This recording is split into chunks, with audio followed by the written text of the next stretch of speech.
안녕하세요. 인사드리겠습니다. 국어 김민준입니다. 반갑습니다. 제가 마지막이라서 좀 힘드시죠? 아닙니까? 그냥 웃으시네요. 자, 이제 제가 한 가지씩 조금 말씀드릴 건데요. 두 가지 정도를 큰 골자로 말씀드릴 거예요. 하나는요, 우리 오늘 설명회가 우리 경기, 영동, 중동, 외대부고 정도를 염두에 두신 부모님들이라고 하셔서 제가 내신 시험이 어떻게 출제된다라는 걸 조금 보여드릴 거고요. 그러면 그것에 대해서 잘 준비하기 위해서는 지금부터 무엇을 잘 닦아야 되는가? 에 대해서 조금 안내를 드려볼게요. 그것이 곧 어쩌면 고등학교에서의 국어의 큰 갈래 방향을 잡는 것일 거거든요. 그래서 제가 짧지만 조금 압축적으로 그래도 소상하게 말씀을 조금 드려볼게요. 자, 가겠습니다. 자, 저는 김민준이고요. 현재 마이맥에서 인간 강사로 수업 진행하고 있고요. 현장 강의들은 모두 대치동에서 하고 있습니다. 그리고 강남대성에 출강 가고 있고요. 제가 강남대성에서 수업을 하고 있다라는 것은 내신도 내신이지만 수능에 포커스를 두고 그 큰 맥을 같이 가져간다. 라는 것을 이야기하고요. 제가 중3에서만 수업을 하는 것이 아니고 중3은 올해도 제가 정규 수업으로 한 타임 정도밖에 하지 않거든요. 그래서 고등 수업에 조금 더 치중을 하고 있으면서 중학교 아이들이 지금 고입 전에 무엇을 준비해야 되는지 요것에 대해서 잘 닦아서 함께 가기 위해서 지금 말씀을 드리는 거예요. 자, 요렇게 수업 진행하고 있고요. 일단은 많이들 아실 거라서 저는 여기서 국어 교육 과정에 대해서 여러 가지를 말씀드리고 싶진 않아요. 하지만 요거 하나는 반드시 아셔야 될 것 같아요. 자, 지금 등급이 9등급에서 5등급으로 바뀌었습니다. 지금 제가 세 가지 포인트를 말씀드릴 거거든요. 그 중에 첫 번째입니다. 자, 우리 9등급제에서 5등급제로 바뀌었어요. 그런데 1등급을 가만 생각해 보세요. 제 친구들도요. 지금 입사관들이 조금 몇 명 있는데 기존의 1등급하고 바뀐 1등급하고 가만 떠올려 보시면 요 1등급 아이들을 2등급이라고 생각할까요? 질문입니다. 2등급이라고 생각할까요? 아니에요. 그래도 얘네들은 1등급이야. 잘하는 애들이야. 라고 생각할 거라고요. 뽑는 사람들 입장에서는요. 그런데요. 10%가 넘어가서 2등급을 한번 생각해 보세요. 2등급은요. 2등급 끝자락에서요. 4등급까지 포함되어 있어요. 그러면 2등급을 맞는 순간 뽑는 사람들은 몇 등급이라는 것을 염두에 둘 수밖에 없어요? 4등급을 염두에 둘 수밖에 없어요. 그러면 내신에서 1등급에서 벗어나는 순간 4등급이 되는 거예요. 그렇죠? 그러니까 우리 아이가 극상의 점수 또는 극상의 대학을 원한다 라고 한다면 1등급에서 벗어나면 안 될 것 같아요. 적어도 의치안을 목표로 두고 있다라고 한다면 1에서 벗어나는 순간 굉장히 큰 절망 일 수 있을 것 같아요. 그래서 내신 대비를 1학년 때는 조금 꼼꼼하게 잘 해주셔야 할 것 같습니다. 제가 이걸 당부드리지 않아도 사실은 내신의 포커스가 많이 맞춰져 계실 거라서 그럼에도 불구하고 조금 더 실수를 하지 않아야 된다. 그래서 내신 때 아이들 조금 잘 대비를 해주셔야 될 것 같고요. 두 번째 포인트입니다. 우리 바뀐 교육 과정에서는 국어에서는 큰 의미는 없는데요. 기존에 공통 과목이 있었고 선택 과목이 있었습니다. 언매 화작 중에 선택했었는데 이것이 통합됐어요. 자, 저는요 국어다 보니까 텍스트를 드리면 텍스트에서 어떤 정보를 얻으셨는지를 지속적으로 계속 점검하거든요.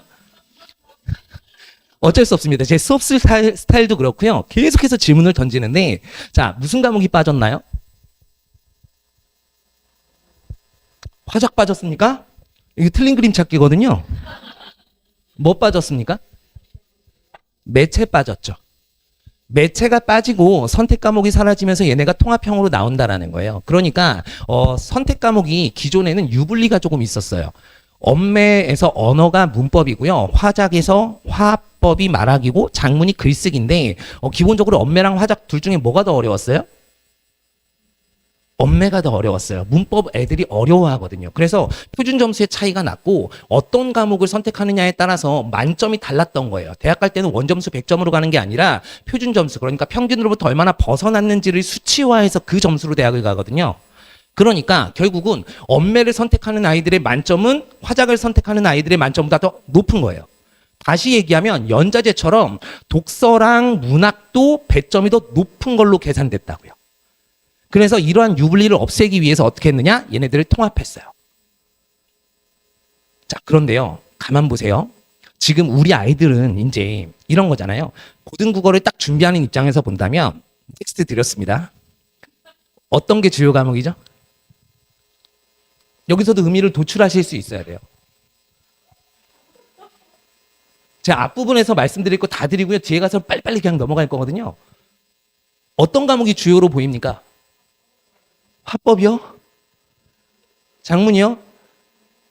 자, 연상해 보세요. 얘는 공통 과목이고 얘는 선택 과목이었어요. 공통 과목이 중요할까요? 선택 과목이 중요할까요? 공통이요. 정보 똑같이 드렸잖아요. 제가 그냥 그대로 읽어드린 거잖아요. 그죠? 자, 기존에 문학하고 독서가 각각 17문제씩 나왔었고요. 그 다음에 선택 과목들이 11문제씩 나왔어요. 그래서 총 45문제를 풀었는데, 바뀐 수능에서도 마찬가지일 거라고요. 자, 우리 문학하고요, 독서는요, 공통 과목처럼 비중이 클 거예요. 그리고, 자, 화법과 언어, 작문은 비중이 작을 거예요. 현재요, 1학년 아이들하고 2학년 아이들의 모의고사 구성이 어떻게 되냐면, 45문제 중에 각각 화법, 작문, 문법이 5문제씩 나오고요. 문학이 15문제, 독서가 15문제씩 나와요. 그러니까 메인 과목은 독서랑 문학이에요. 됐나요? 그리고 자, 화법, 작문, 문법 중에 아까 말씀드렸어요. 자, 뭐가 더 어렵다고요? 문법이 어렵다고요. 문법이 어렵다고요. 제가 요걸 일례로 한번 들어볼까요? 우리 바뀐 수능 이전에, 지금도 사실은 마찬가지긴 합니다만, 오답률 10위 안에 화법과 작문은 거의 못 들어와요. 작년, 재작년에 요 편차를 줄이기 위해서 화작을 조금 어렵게 냈거든요. 그때 한 문제 정도씩 들어왔지 거의 못 들어와요. 그런데 역대 수능에서 오답률 10위를 딱 놓고 보면 독서가 7문제 정도가 들어있고요. 그 다음에 문법이 2문제가 들어있고요. 문학이 1문제 들어있어요. 여기서도 또 새로운 정보가 하나 들어오죠. 메인 과목이 문학하고 독서라고 했는데 정작 수능 볼 때는 문학이 오답률 10위 안에 1문제 정도밖에 못 들어오네? 됐나요? 자, 그럼 아이들은 뭘 더 어려워하는 거예요? 독서를 어려워하는 거예요.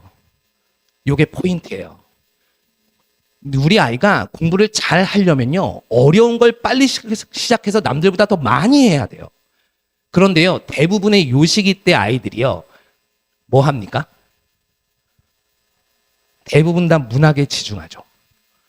맞나요? 그래서 극상의 점수를 맞는 아이들은요, 결국 2학년, 3학년 올라가서 안정적으로 점수가 나오는 아이들은요, 요 시기 때 사실은 독서를 해요.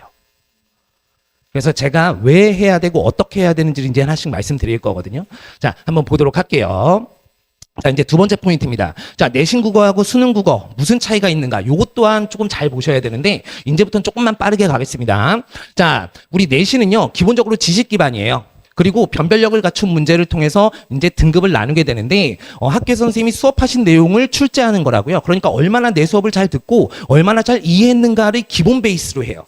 그러니까 자, 지식이요, 한 80% 정도가 돼요.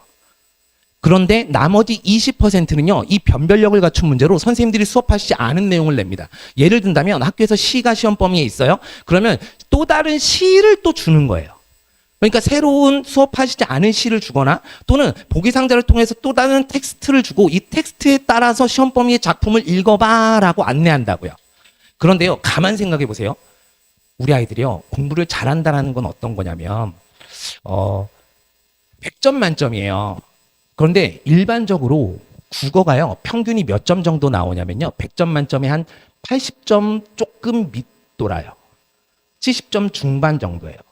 그러면 아까 말씀드린 지식 기반의 80%의 문제는 대부분의 애들이 다 맞춘다는 얘기예요.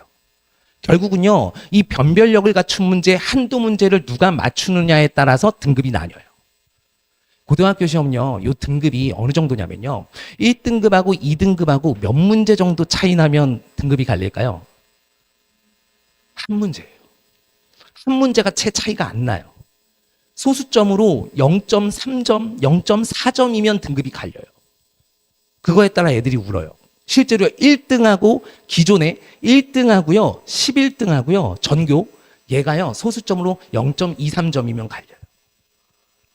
그러니까 결국은 이 변별력을 갖춘 문제를 누가 맞추느냐지, 이 지식 기반의 문제는 당연히 맞춰야 되는 거예요.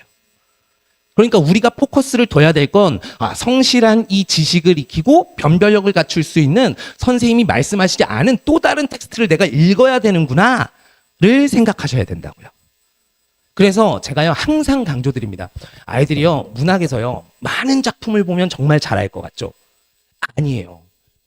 많은 작품을 다 볼 수가 없어요. 제가 뒤에 가서도 말씀드릴 건데 수능 시험 범위가 어떻게 되냐면요. 기본적으로 교과서에 있는 모든 문학만 가지고 말씀드려볼게요. 교과서에 있는 모든 문학 작품 플러스 3학년 때 나오는 EBS 수능 특강 수능 완성의 작품 플러스 그 작가의 작품이에요.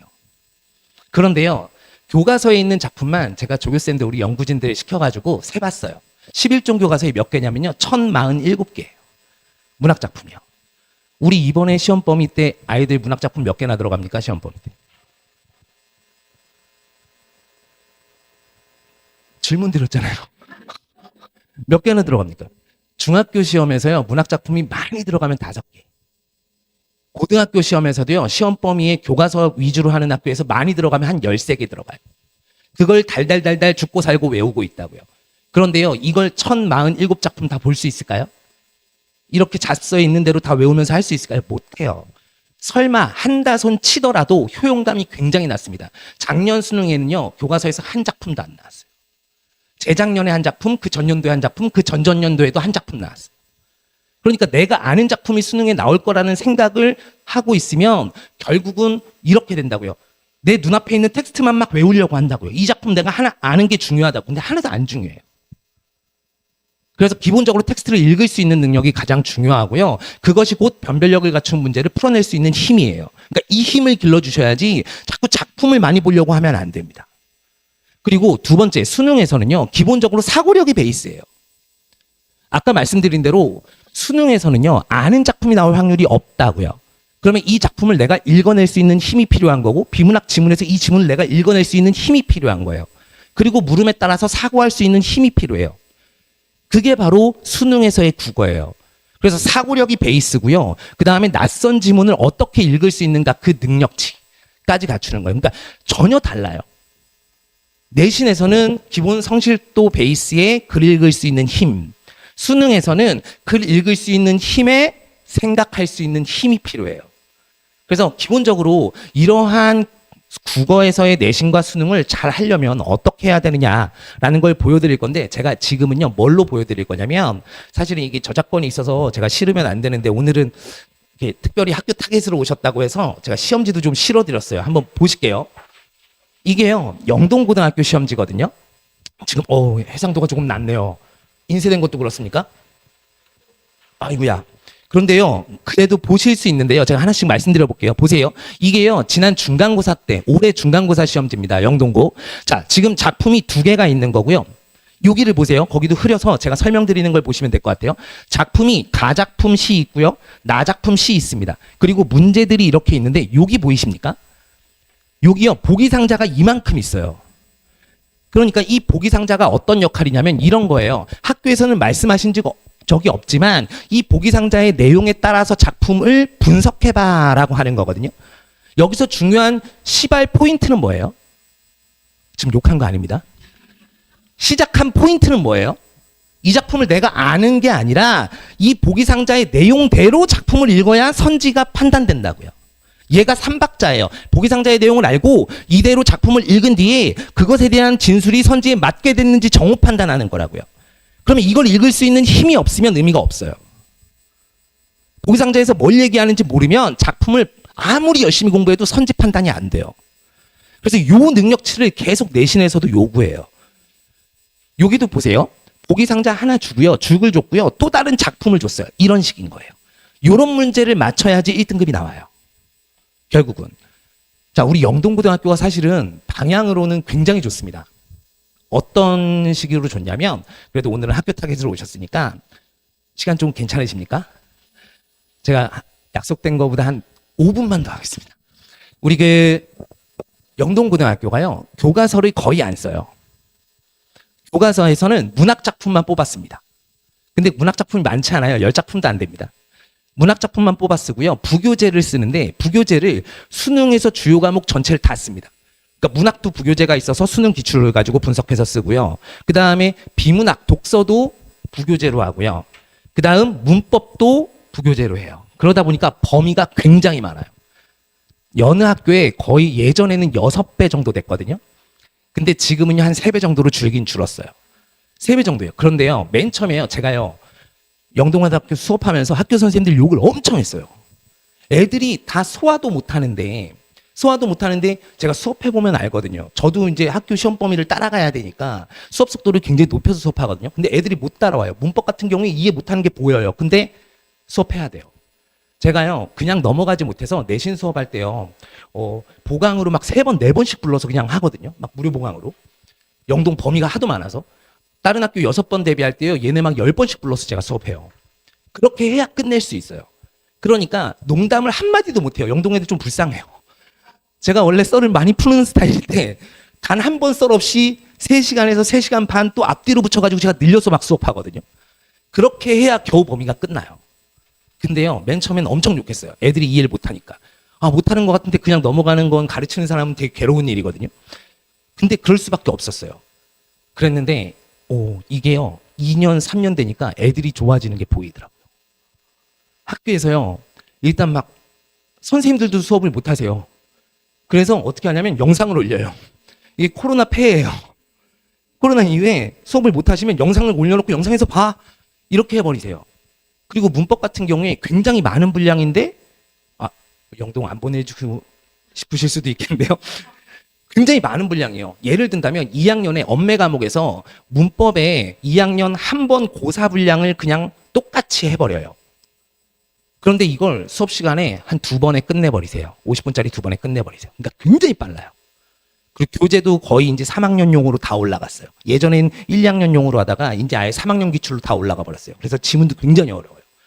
그래서 수능에서도 오답률 1위 지문들 막 보고요. 그래서 굉장히 애들 어려워하거든요. 근데요, 아이들은 조금 우리랑 조금 다른 것 같아요. 조금 어려운 환경에 놓아주면 그대로 그래도 다 따라가요. 그래서 실력이 는 게 보여요. 예전엔 조금 안 그랬는데 지금 영동 애들은요, 굉장히 똘똘합니다. 실제.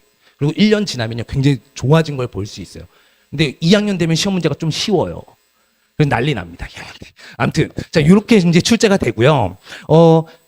요거는 이제 비문학인데요. 비문학 한번 보시면 해상도가 낮아서 지금 요 비문학 지문에 요렇게 보기 상자가 이만큼씩 나와요. 그러니까 굉장히 어렵다라는 거예요. 거기다가 문법이요, 계속해서 1년간 수능 시험 범위 전체를 다 합니다. 여느 학교랑 다릅니다. 그래서 문법도 또 메인으로. 그러니까 문학, 독서, 문법이 3박자가 1년 내내 나와요. 그래서 현대 고전 문법까지 다 합니다. 그리고 자, 여기 뒤에는 이제 한번 보시면 되겠고요. 요건 중동고 시험지 문제인데요. 중동도 또 특이합니다. 중동은요, 1년 내내요, 올해 바뀌었습니다. 또 원래 예년에 하다가 문법만 합니다. 교재도 안 쓰고요, 부교재도 없고요, 학교 프린트가 나와요. 프린트가 나와서 1년 내내 문법만 하고요, 1년 내내 문법이 누적이에요. 그러니까 첫 중간고사를 못 보죠? 그러면 무슨 원제처럼 계속 못 봐요. 그래서 첫 번째의 맥락을 굉장히 잘 잡아놔야 돼요. 그래서 첫 중간고사 때부터 2학기 기말고사 때까지 계속 누적입니다. 근데 예전에요, 제가 중동을 한 10년 정도 수업했는데 예전에 이렇게 하다가 중간에 멈췄었어요, 누적을. 왜 그러냐면 전학 오면요, 멘붕이에요. 2학기 때 전학 오면 1학기 때 문법 내용을 하나도 모르니까 너무 형평성의 차이가 나서 멈췄었거든요. 근데 작년까지 교과서를 또 쓰시다가, 근데 중동이요, 오늘 2분만 더 드리겠습니다.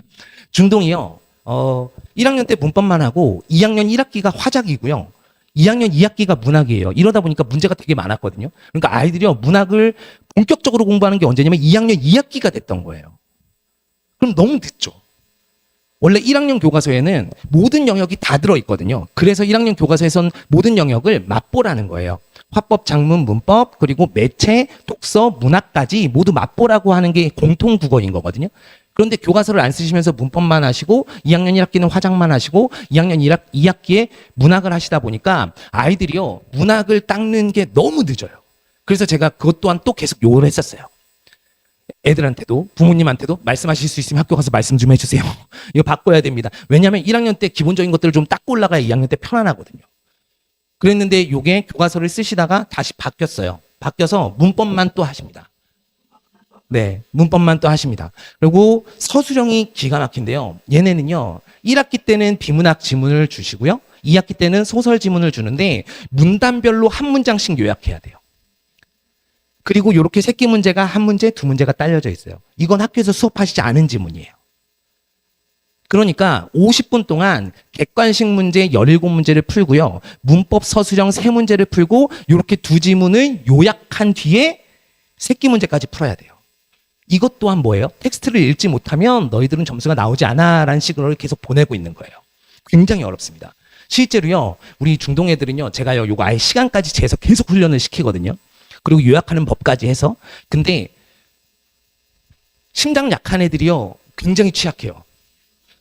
시간이 계속 모자르거든요. 그러니까 이게 한 문단 요약하는데 2점이에요. 근데 첫 시험 때요, 어느 정도가 되냐면 한 반에 3분의 1 정도가 한 지문을 아예 못 써요. 시간이 모자라서. 그러니까 옆에 가요, 시험지 한 장만 딱 넘기면 그때부터 심장이 막 뛴대요. 내가 느린 게 아닌가. 옆에가 시험지 한 장 부스럭 하면 심장이 막 뛴다라는 거예요. 그래갖고 제가 농담으로 그래요. 야, 옆에가 한 장 넘기면 넌 2장, 3장만 넘겨버려. 막 그러는데, 그러니까 심장이 취약한 애들 굉장히 힘듭니다. 그리고 꼼꼼한 애들 있죠. 이해가 안 되면 써 내려가야 되는데 쓰지 못하는 애들 굉장히 빨리 훈련해야 돼요. 얘 보세요.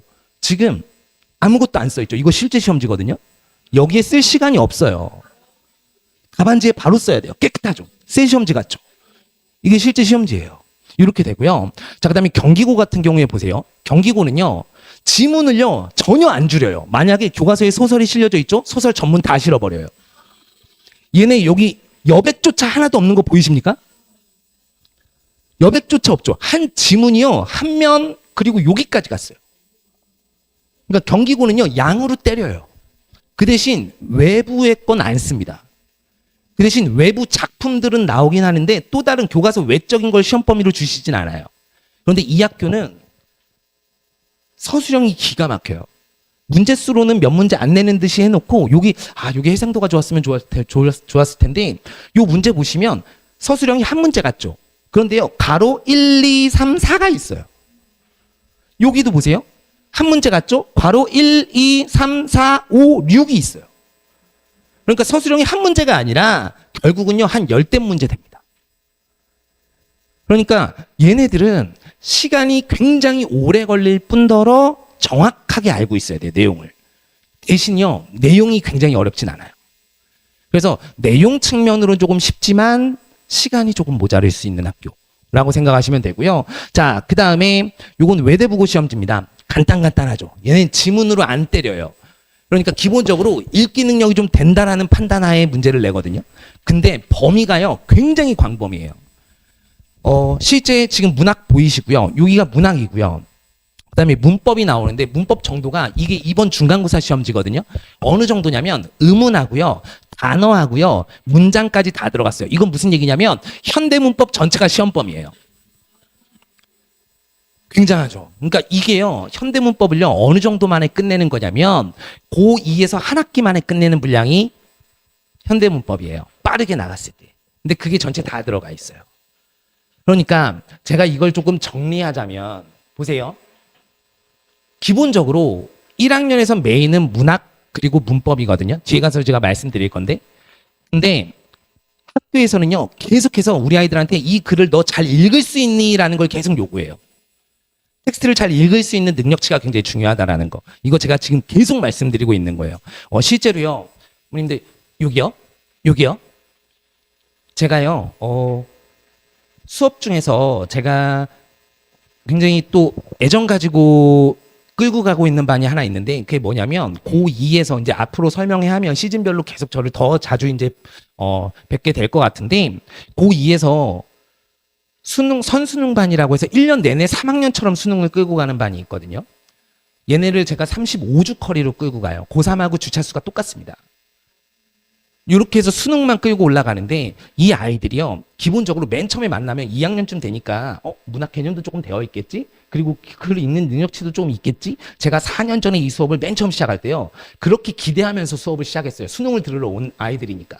근데 아니에요. 전혀요, 문학 개념도 끝까지 물어봐요. 2학년 끝날 때까지. 그리고 글을 읽는 능력치도요, 맨 처음에 딱 만나면요, 윗문장과 아랫문장 간의 관계를 사고할 수 없어요. 그냥 정보 처리하다가 끝나버려요. 그러니까 이런 훈련을 하지 않으면 절대 실력이 늘지 않는다고. 왜 그러냐면요, 아이들은 학습량이 되게 많아요. 공부할 게 많아요. 그래서 이걸 빨리 외우고 치우는 게 제일 빨라요. 근데 그 방법을 생각하지 않으면 결국은 2학년, 3학년 올라가도요. 우리 아이가요. 국어를 잘하는 방향으로 갈 수 없어요. 그래서 제가 처음 이렇게 배울 때는 항상 이걸 굉장히 강조해요. 텍스트를 잘 읽을 수 있어야 돼요. 그 힘을 길러주시는 게 지금 이 시기에 할 거예요. 자, 그래서 1등급을 위해선 진짜 뭐가 필요하냐? 요겁니다. 기본적으로 텍스트에 대한 정보 처리가 필요하고요. 그 다음에 의미 이해가 필요하고요. 의도 추론이 필요합니다. 제가 지금 텍스트를 드렸어요. 어떤 말입니까? 이걸요. 제가 이렇게 한번 표현해 볼까요? 글을 읽는다. 아, 읽고 정보를 처리하는 거예요. 이 정보와 이 정보는 이런 관계야. 그러면서 아, 이런 말이구나라고 의미를 이해해요. 그러면 지문의 말이 이런 말이구나. 그때요. 자, 의도를 추론한다는 거. 아, 이것 때문에 이렇게 말했구나라고 의도까지 파악해야 문제를 풀 수 있어요. 요 단계까지가 지문을 이해하는 단계고 요 단계는 문제를 푸는 단계인 거예요. 결국 국어를 잘하려면 요걸 잘해야 돼요. 제가 예문을 드려볼까요? 자, 아름다움이 선이라면 민준이는 악이다. 텍스트를 드렸어요. 텍스트에 대한 정보 처리가 되셨습니까? 의미는 뭡니까? 민준이는 아름답지 않다 또는 민준이는 못생겼다. 이렇게 두 가지가 나온 것 같은데 둘 중에 하나는 정답이고요. 둘 중에 하나는 틀렸어요. 아름답지 않다가 틀렸습니다. 보세요. 여기에 텍스트 처리를 위해서 모르시는 어휘는 없죠? 선과 악은 무슨 관계예요? 네, 대립, 대조, 상반의 관계예요. 그러면 아름다움과 민준이는 대립, 대조, 상반이어야 돼요. 아름다운 것과 아름답지 않은 것은 상반이 아니에요. 정도의 개념이라고요. 그러니까 글을 정확하게 읽으려면 이거 아무것도 아닌 문장이잖아요.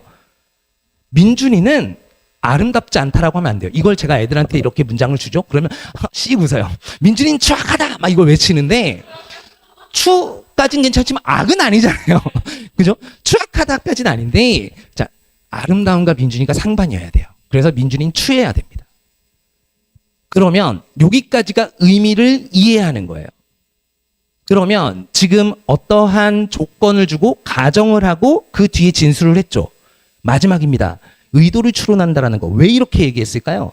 그냥 민준이는 추하다라고 하면 되는데 아름다움이 선이라면 민준이는 악이다라고 왜 표현했을까요? 무슨 조하려고요? 강조하려고요. 여기까지 사고가 미쳐야 돼요. 그러니까 결국 선지에는요. 강조라는 말이 나올 거라고요. 제가 일부러 쉬운 걸 가지고 가서 말씀드린 거예요. 그러니까 이게 글을 읽는 방법이에요. 문학이든 독서든 마찬가지예요. 마찬가지예요. 자, 그래서 결국 진정한 국어 능력을 위해선 어휘력 필요하다. 아까 선, 악 모르면 안 되는 거고요. 자, 문학에서는 개념은 닦아야 됩니다. 문학 여기 별표 치세요. 별표 치세요. 자, 문학에서는 개념어를 잘 닦아야 됩니다. 우리 아이들 개념어가 왜 중요하냐면 지금 시기에 기본적으로 고등학교 선생님들은요. 문학 개념을요. 수업 시간에 설명해 주시지 않으세요. 거의. 예를 들면 의인법 같은 거 뭔지 얘기 안 한다고요. 서리법 뭔지 얘기 안 한다고요. 추상적 관념의 구체화 이런 거 말씀 안 하세요. 그냥 이 시 구절에서 여기 추상적 관념의 구체화가 있지까지만 말씀하시고 끝나요. 그런데 우리 아이들 문학 개념 명확하게 다 알고 있습니까? 그렇지 않을걸요? 시, 소설, 수필, 극에 대한 개념, 이론들 명확한가요? 고전 작품하고 현대 작품에 대한 개념 명확한가요? 이거 알아야 된다고요. 고등학교에서 말씀해 주시지 않고요. 그 다음에 수능에서도 굉장히 중요합니다. 극상의 점수가 나오려면 수능에서 문학이라는 건 기본적으로 추상적인 그러니까 주관적인 어떤 감상이 가능한 영역이거든요. 예술이라고요. 그런데요, 이 예술 작품을 주고 선지 5개를 준 뒤에 1번부터 5번 중에 뭐가 정답이니라고 객관성을 요구한다라는 거, 객관적인 판단을 요구한다라는 건 불가능한 거거든요. 그런데 이것에 대해서 계속 지속적으로 지적을 받으니까 평가원에서 쓰는 방법이 뭐냐면 선택지 안에 문학 개념을 녹여 넣어버려요. 그러면 객관성이 확보되거든요. 그리고 또 이 주관적이다라는 거에 대한 지적을 벗어나기 위해서 쓰는 게 뭐냐면 보기 상자에 작품을 읽는 방법을 자꾸 줍니다. 방향을 제시해 줍니다. 그래서 문학을 볼 때도요. 어떤 편견을 가지면 안 돼요. 이 작품이 일제강점기 작품이야? 라고 편견 가지면 안 돼요. 그러니까 배경 지식 없이 그냥 문학 작품도 분석해야 돼요. 아시죠? 문학 작품도요. 분석해야 돼요. 그러니까 이성적 사고를 해야지 어떤 감성적인 감상을 하고 있으면 안 돼요. 그러니까 평가원에서 우리한테 그걸 요구하지 않거든요. 그러니까 예를 든다면 우리한테 감상을 요구한다면 이렇게 하겠죠. 수능에서 높은 점수를 받으려면 문학 작품을 딱 주고 이거 슬픈 시야. 누가 더 많이 우니? 막 이런 걸 할 거 아니에요. 그죠? 우리한테 감상을 요구하지 않습니다. 우리한테는 철저하게 객관적으로 분석하라 그래요. 논리 구조에 따라서. 그 능력치를 키워야 하는 거고요. 자, 그다음에 비문학에서의 개념은 뭐냐면 배경 지식입니다. 특히나 경제, 철학, 그리고 법 영역에서는 정확하게 내가 배경 지식을 좀 잘 닦고 있어야 되고요. 그다음에 구조로서 읽을 수 있는 힘이 필요한 거고, 정보 처리 능력, 이해력, 사고력은 제가 말씀드렸어요. 이렇게 되고요. 이제 간단하게 조금 말씀드릴 건데요. 1학년에서요. 거의 공통 모든 학교의 메인 시험 범위는 이렇게 됩니다. 이렇게 되고요. 1학기 중간, 기말, 중간, 기말. 자, 그런데요. 학교에서도 보통 마찬가지이긴 합니다만 여기서 우리가 얻을 수 있는 정보는 뭐냐면 1학년 내신은 기본적으로 문학하고 문법을 잘하면 잘할 수 있어요. 그런데요. 문제는 뭐냐면 독서가 없어요. 1학년 교과서의 독서 지문은요. 한 지문 정도 있거나 없거나 한데 있어도요. 질적으로 수능하고는 너무 차이가 커요. 그냥 독서는요. 내면 다 맞춰요. 전교생이. 화법 작문 있거든요. 내면 그냥 다 맞춰요. 대화의 원리 이런 거 나옵니다. 사과할 때 어떻게 해야 되니? 막 이런 문제 나옵니다. 거기에 원리 명칭 한두 개 붙여서 아무도 안 틀려요. 결국은요. 문학하고요. 그 다음에 문법에서 등급이 갈리거든요. 그래서 이걸 반대로 얘기하면 우리 아이들 지금 내신을 조금 잘하게 하고 싶다. 그러면 뭐 시켜야 돼요? 입학하기 전에 문학하고 문법 시켜야 돼요. 그리고 문학에서 개념어는 명확히 알고 있어야 돼요. 됐나요? 자, 그런데 독서가 없는데 아까도 말씀드렸어요. 수능에서는 기본적으로 독서가 어려워요. 그러니까 기본적으로 능력치가 조금 되거나 내가 진짜 잘하고 싶은 아이들은요. 지금부터 사실은 독서를 해요. 제가요. 지금 부모님들의 마음을 가만 조금 생각해 보면 요 시기에요. 대부분 다 부모님들 뭐 시키시냐면 문학 개념만 시키시거든요. 근데 그러면 나중에 1학년 때 우리 아이가 내신이 조금 덜 나왔다? 기대보다 우리 아이는 1등급을 나와야 1등급이어야 갈 대학을 원하고 있는데 우리 아이가 2등급이 나왔어요. 극단적인 예로 친다면 그러면 더 이상 우리 아이한테 내신 등급은 의미가 없는 거 아니에요? 2학년 때 드라마틱하게 내신 등급이 바뀔까요? 안 바뀌어요. 제가요 학교에 8년 정도 있었고 학원 나온 지 이제 10년 됐거든요. 그런데요, 드라마틱하게 1학년 등급보다 2학년 등급에서 뒤집어서 바뀌는 아이들은 거의 없어요. 전교에 한 명 있을까 말까 해요. 실제로요. 죄송합니다. 근데 이게 사실이에요. 그래서 만약에 우리 아이가 한 3등급 정도를 받았어요, 이제. 그러면 이제 내신은 의미가 없는 거 아니에요? 실제로 그런 아이들이 굉장히 많고요. 사실은 절반 이상인 거잖아요. 그죠? 그런데 그때 우리 아이가 수능도 안 되어 있으면 수능에 대한 대비도 안 되어 있으면 독서 지문도 읽을 수 없으면 그러면 굉장히 벙찐다고요. 그래서 지금 사실은요. 극상의 점수가 나오는 아이들은 이 시기부터 사실 독서를 시작해요. 그래서 독서를 조금 잘 보시는 것이 아까 내신에서도 보셨죠. 보기 상자에 있는 게 독서예요. 그걸 못 읽으면요. 아무리 문학 작품을 열심히 읽어놔도 소용이 없다고요. 달달달달 암기해놔도 소용이 없다고요. 극상의 점수가 안 나와요. 그래서 독서를 조금 잘 준비하는 것이 맞고요. 제가 기본적으로 이게 지금 아마 마감이 된 걸로 저는 알고 있긴 한데 일단 이번 시즌부터 제가 시작하는 시즌 4까지 우리 이게 내년 2월까지입니다. 2월까지로 제가 수업을 준비를 했고요. 기본적으로 비문학들은 이렇게 쭉 수업 계속해서 할 거고요. 그 다음에 시즌 1, 2에서 현대문법을 끝낼 겁니다. 현대문법을 끝낼 겁니다. 의문, 단어, 문장까지 끝낼 거고요. 그 다음에 현대문학하고 고전문학에서 여기 개념들 싹 다 잡을 겁니다. 싹 다 잡을 겁니다. 그래서 구체적으로 이렇게 될 겁니다. 독서에서는요. 글의 구조를 통해서 글을 읽어갈 수 있는 힘을 키울 거고요. 제가 사실은 공부를 굉장히 열심히 하는 강사거든요. 오히려 학원에서 이제 공부 좀 그만하라고 할 정도로 원장님들 만나면 원장님들이 쌤은 이제 공부 좀 그만하고 이렇게 상담을 좀 해 막 이럴 정도로 그러니까 제가 공부를 되게 전 지금도요 사실은요 아침에 수업 있으면 거의 새벽에 3시 4시에 나와요. 그렇게 해서 연구실에 있다가 그렇게 해서 수업 이렇게 하거든요.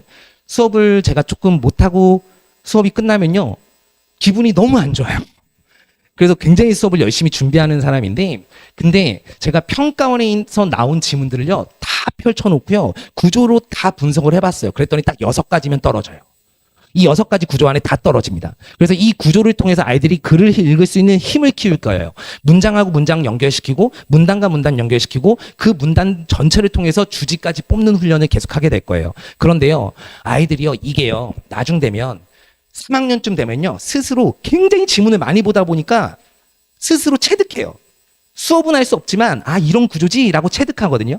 그런데요. 생각해 보세요. 내가 먼저 이 구조 방법을 알고 그 뒤에 이 방법대로 행하는 거하고 내가 많이 봐서 그 방법을 알아내는 거하고 뭐가 더 효율적이에요? 다시 질문 드려볼까요? 아이들이요. 수학 문제를 푸는데 수학 문제를 굉장히 많이 풀어서 자기만의 공식을 만드는 거하고 누가 이미 공식을 주고 공식대로 푸는 거하고 뭐가 더 효율적인 거예요? 공식대로 푸는 게 더 효율적인 거예요. 그러니까 구조를 모르고는 굉장히 우왕좌왕 글을 읽을 수 있다. 컨디션 좋으면 잘 나오고요. 안 좋으면 안 나와요. 친숙한 제자가 나오면 잘 나오고요. 그렇지 않으면 안 나와요. 그러니까 글 읽을 수 있는 힘이 본연적으로 갖고 있지 않기 때문에. 그래서 제재에 따라 달라요. 선생님 그럼 이러면 이걸 하지 않으면 아이들이 어떤 반응을 보냐면 선생님 저는요 인문과학 쪽은 괜찮은데 기술 쪽이 안 돼요. 이런 얘기를 해요. 그게 글을 읽을 수 있는 힘이 없기 때문에 그래요. 그래서 이럴 땐 특정 영역을 얘기합니다. 애들이. 문학에서도 마찬가지예요. 선생님 전 다른 건 다 되는데 현대시만 안 돼요. 이런 소리를 해요. 이게 읽을 수 있는 힘이 없어서 그런 거예요. 그러면 점수가 들쭉날쭉합니다. 계속. 그래서 요 훈련을 시킬 거고요. 자, 그래서 요렇게 하겠다. 그리고 요 커리로 하겠다라는 겁니다. 시간이 없어서 조금 빨리 가겠습니다. 요렇게 갈 거고요. 그 다음에 문학에서는요. 아까 약속드린 거요. 자, 시, 소설, 수필, 극의 문학 개념 제가 교재 쓸 때요. 하나도 빼놓지 않고 다 썼습니다. 다 넣었습니다. 그러니까 고등학교 올라가서 우리 아이가요. 엄마, 나 모르는 문학 개념 나왔어. 이 말 절대 안 하게 제가 만들어 놓겠습니다. 요건 제가 약속드릴게요. 교재 쓰면서요. 제가 하나하나 다 썼어요. 그리고 그 표현법마다 사례 작품까지 다 실어놨습니다. 그걸로 온전하게 개념들 다 닦을 수 있게 할 거고요. 자, 실제 개념만 닦는 것 아니고요. 그 뒤에 가면 우리 시즌 4에서는요. 고전 운문, 고전 산문까지 해서 갈래별 특성까지 모두 다 알 수 있도록 이렇게까지 수업 진행할 거고요. 요거는 사례인데요. 그냥 한번 보시면 되겠고요. 문법 아까 굉장히 중요하다고 말씀드렸어요. 우리 1학년 내신에서도 중요하고 수능에서도 굉장히 중요합니다. 실제 오답률 상위 랭크에 항상 들어가는 게 문법이고요. 그래서 문법을 한 벌 해주시는데 이번 방학 때는 현대문법까지만 하시고요. 1학년 1학기 끝나고 나서 여름방학 때 이제 고전문법을 하시는 거예요. 왜냐하면 고전문법을 공부한다는 건 뭘 공부하는 거냐면 현대문법과의 차이점을 보는 거예요. 맞나요? 근데 현대문법을 모르면 고전문법을 알 수 없거든요. 그래서 현대문법을 온전히 다 닦고 나서 그 다음에 고전문법까지 이렇게 보는 거라서 현대문법을 이번에 완벽히 마무리할 겁니다. 그래서 여기서는요, 제가요, 강남구 전체 학교 기출문제 풀이까지 아이들하고 다 하도록 하겠습니다. 그래서 아마, 같이 보는 문제 유형 중에서 무조건 고등학교 올라가면 다 걸릴 겁니다. 그리고 수능형 문제까지 모두 다 풀어볼 거고요. 이렇게 해서 문법 내용 완벽히 할 거고요. 실제로 얘는 기존에 있는 참고서들의 순서는 아니고요. 요거는 사실은 우리 1학년 1학기 때 모든 학교에 있는 시험 범위가 뭐냐면 의문 변동이거든요. 근데 의문 변동이라는 걸 명확히 알려면 단어의 품사의 개념을 알아야 돼요. 형태소 개념을 알아야 돼요. 이거 질문 드려볼까요? 아이가 집에 왔어요. 이거 제가 너무 길게 하는 거 아닌가 모르겠습니다. 괜찮습니까? 네, 저 한 3분만 나가겠습니다. 오늘 이렇게 제가 이렇게 또 소규모로 뵐 일이 많진 않아서 지금 신난 것 같습니다. 아이가 집에 왔어요. 근데 엄마가 안 보여요. 그래서 아이가 질문을 합니다. 엄마 어디 계세요? 엄마 어디 있어? 했어요. 근데 이제 엄마가 대답하십니다. 엄마 부엌에 있어 1번, 엄마 부엌에 있어 2번. 몇 번이 답입니까? 엄마 부엌에 있어 2번, 부엌에 있어 1번, 2번. 뭐라고요? 대충 1번 막 이러시는 것 같은데요. 몇 번입니까? 부엌에가 정답입니다. 그런데요, 우리 아이들한테 엄마 부엌에 있어. 그러면 엄마 화났어? 그죠? 그러니까 이게 왜 그러냐면요. 우리 일상어잖아요.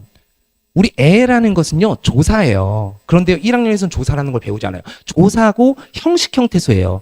모음으로 시작하는 형식 형태소 앞에 있는 의문은요, 그냥 연음 처리가 돼요. 그래서 부엌의 받침인 키읔이 그대로 연음 처리돼서 부엌해라고 발음하는 게 맞다고요. 그런데 우리 아이들은요, 애가요, 형식 형태소가 뭔지 몰라요. 조사가 뭔지 모른다고요. 이거 적용해 볼까요? 무릎을 꿇다가 맞아요? 무릎을 꿇다가 맞아요? 네, 이제 됐죠.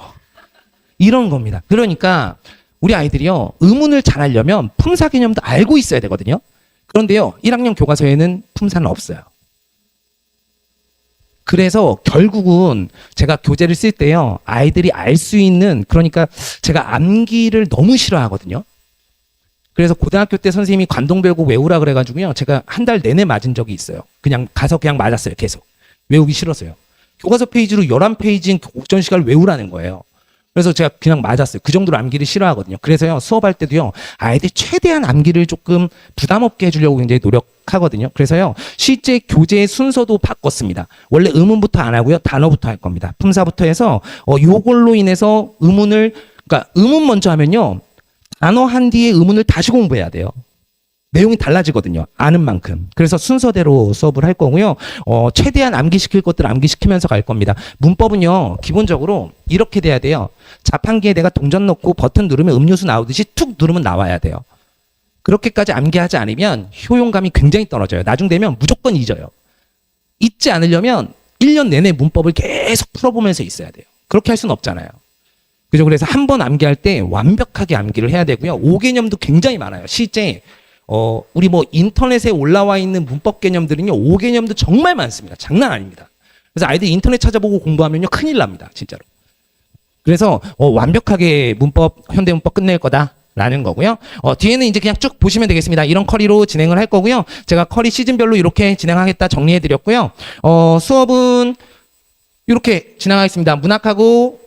비문학 계속 나갈 거고요. 그 다음에 문학하고 문법은 절반씩. 그래서 한 수업에 3시간 동안에 1시간 반은 비문학이고요. 1시간 반은 문법을 하거나 문학을 하거나 이렇게로 생각하시면 되고요. 자, 과제는 이렇게 됩니다. 실전 모의고사 있고요. 그 다음에 데일리 문학, 비문학 적용 과제 있고요. 그 다음에 위클리 시조 어휘까지 이렇게 될 거고요. 자, 요거 문법 특강인데요. 만약에 이번에 우리 아이가 긴 시즌에 가기 조금 힘들다. 그러면 확실하게 하나 해둬야 되는 것 중에 하나가 문법이에요. 그래서 문법 특강은 제가 이렇게 2타임 준비를 했고요. 특강으로 수업 진행을 할 거고요. 사회로 현대문법 압축적으로 끝내도록 하겠습니다. 이렇게 수업 진행 있다라는 거 보시면 되겠고, 요거 이제 교재 라인업이고요. 요건 하나만 말씀드려야 되겠습니다. 실전 모의고사인데요. 실제로 모의고사, 제가 아이들 요 모의고사를 매주 한 회분씩 풀어보게 시킬 건데요. 우리 모의고사 성적표 이렇게 나갈 건데, 모의고사 같은 경우에 아이들이 공부하고 보는 시험이 아니에요. 그렇기 때문에 80분 동안 문제를 풀어보지만 실력이 하나도 늘지 않아요. 실제로. 내가 모르는 작품을 읽었는데 실력이 는다라는 게 말이 안 되잖아요. 그렇지 않아요? 그래서 실력이 안 늘어요. 그래서 요 모의고사 같은 경우에는 오답이 훨씬 더 중요하고요. 요게 오답하는 방법입니다. 아이들한테 매주 샘플로 이렇게 줄 거고요.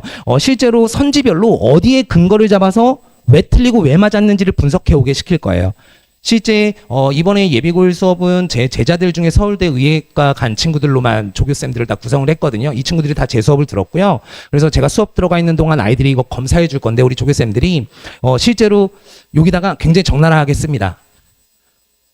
조금 대충 해왔으면 아예 그냥 거기 너 대충 했어, 다시 해와, 또는 너 베꼈지, 이런 거 그냥 아예 적나라하게 써버릴 겁니다. 그래서 아이들 좀 상처도 받고 막 그러는데, 그래도 요거 오답을 안 하면 의미가 없어서요. 오답 꼼꼼히 시킬 거고요.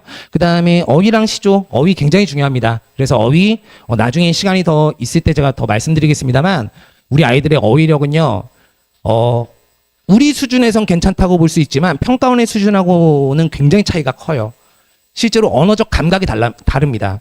그래서 예를 든다면, 우리가 역설이라고 얘기한다면 일반적으로 애들은요, 야, 역설 무슨 뜻이니? 그럼 모순이요, 이렇게 나오거든요. 근데 평가원에서 쓰는 역설은요, 문학이 아닌 다음엔 무조건 힘주어 말하다예요. 그러니까 이러한 언어적인 감각이 조금 달라요. 그래서 제가 이 어휘책 만들면서는요, 아예 평가원에서 제시한 단어들로만 다 구성을 했고요. 그래서 요거 한자어, 사자성어, 속담, 관용표현까지 이렇게 매주 테스트 볼 거고요. 그 다음에 시조 같은 경우에 요건 내신에서 굉장히 잘 나옵니다. 왜? 시조가 3줄밖에 안 되잖아요. 그런데 여기 안에요, 주제랑 표현기법하고 이런 것들이 아주 잘 들어있어요. 그래서 내신에 선지 5개를 그냥 작품 시조 5개로 구성하는 경우가 굉장히 많아요. 그래서 요거 시조 같은 경우에 매주 10편씩 학습하게 될 거고요. 맨 처음엔 아이들이 이걸 잘 못 읽어요. 고어도 조금 섞여 있고 낯선 한자어도 있고. 그래서 제가 매주 아이들 10분 영상 찍어줄 겁니다. 그래서 매주 10분 영상으로 찍어줘서 요 영상 뭐 차에서 보거나 아니면 화장실에서 보거나 이렇게 저는 아이들한테 화장실을 굉장히 많이 추천하는데 화장실에서 게임하지 말고 이거 봐라 10분밖에 안 되니까 요거 해서 요거 영상 찍어서 주겠다라는 거고요. 요거 적용 과제는 제가 그 주에 시를 수업하면 문학 시가 이렇게 적용 과제로 나갈 거고요. 그 다음에 독서에서 만약에 경제 파트를 했다, 그럼 경제 파트 이렇게 나갈 거고요. 지문에서도 보시면 제가 앞쪽에는 이렇게 블랭크 뚫어서 앞뒷 문장 간의 문장 간의 유관성 관계 파악할 수 있게 할 거고 뒤쪽에는 실제로 문제도 풀어볼 수 있게 할 거고 이렇게 할 거고요. 이 적용 과제 같은 경우에 조금은 제가 어려운 제재를 줄 거예요. 거의 고3 수준에 가까운 제재 이렇게 줄 겁니다. 이렇게 해서 아이들이 스스로 조금 계속 부딪혀가면서 공부할 수 있도록 이렇게 해줄 거고요. 요거는 뭐 이제 수업 테스트들이고요. 마지막입니다. 자, 제가 수업 끝나고 나면 이렇게 안내 드릴 거예요. 카톡으로 보내드리고요. 여기 보시면 뭐 여기 앞부분 같은 경우에 제가 주차별 수업 이랬습니다. 이번 주에는 암기하고요. 다음 주에 패스페일 테스트 봐요. 그러니까 이번 주엔 좀 갈궈주세요. 뭐 이런 것들을 여기다가 씁니다. 제가. 여기다가 다 써서 드리고요. 개인별 전달 사항이나 과제 이런 것들 여기다가 다 써서 보내드릴 거고요. 그리고 성적 같은 경우에 이렇게 눌러보시게 되면 이렇게 모의고사 같은 경우에도 우리 반 클래스에서의 최고점의 아이는 몇 점이었는가, 우리 평균은 몇 점인가, 우리 아이는 몇 점인가 이런 거 누적으로 보실 수 있게 이렇게 다 보내드릴 거고요. 그런데 그래도 요거는 하나만 말씀드릴까요? 여기 꼭 한 번만 읽어주세요. 저는요 이거 수업 끝나고 나면 되게 공들여서 쓰거든요. 이번 주에 이런 내용으로 아이들이 공부했으면 좋겠다고. 그런데요, 부모님들은요, 여기 안 보세요. 여기 뒤에 봅니다. 테스트, 과제, 요거 통과했나 못했나, 요것만 보세요. 아이들은 또 앞에서는 과제만 봐요.